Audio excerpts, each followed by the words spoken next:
Good day, boys and girls. Today, we will be reading the story of Dr. Martin Luther King Jr. during this story time.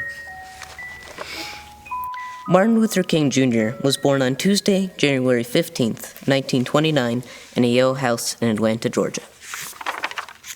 The Kings named their son Michael Luther King Jr. after his father, Michael Luther King. Before long, his family called the baby M.L. M.L.'s father was a pastor of the Ebenezer Baptist Church in Atlanta. He grew up hearing Bible stories at home and at church. M.L. enjoyed music and memorizing songs. He loved learning new words. M.L. exclaimed when he grew up, he was going to get himself some big words. Pastor King later changed his name to Martin to author the religious leader Martin Luther. M.L.'s parents also changed Michael Luther King Jr.'s name too. Michael Luther King Jr. became Martin Luther King Jr.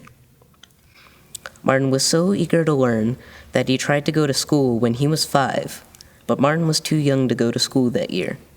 He later went to first grade once he turned 6 years old. Martin played with his sister Christine and his brother A.D., short for Alfred Daniel. Monopoly, Chinese checkers, and marbles were Martin's favorite indoor games. He also played the piano, violin, and sang. Outside, Martin rode his bike, played football and baseball, flew kites, and built a treehouse with A.D. Martin also liked to play tricks on people. One day, he loosened the leg on his piano bench, and when the piano teacher sat down, he crashed to the floor. Martin had a bad experience when he was 6, however. He and his friends often played games in the Martin's big backyard, but one day, Martin asked 2 white friends to play with him. But their mother told Martin her boys could never play with him again. Martin was upset. His parents explained the laws separating African Americans and white people. African American children couldn't go to the same schools as white children. They couldn't share drinking fountains with a white person. And an African American person on a bus had to give up his or her seat for a white person. Although the laws were wrong, Martin's mother told her son to always remember that he was somebody. At school, Martin was able to work so hard that he got to high school when he was only 13. When he was in 11th grade, Martin wrote a special speech and won a prize. Martin was excited that his big words had pleased people.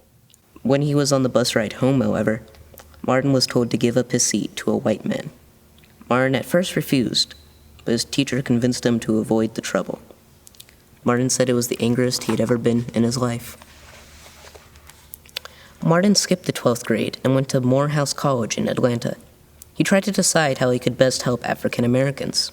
Should he be a doctor, a lawyer, or a minister? Martin decided to become a minister like his father after much contemplation. Martin's first sermon was in a small room at Ebenezer Baptist Church.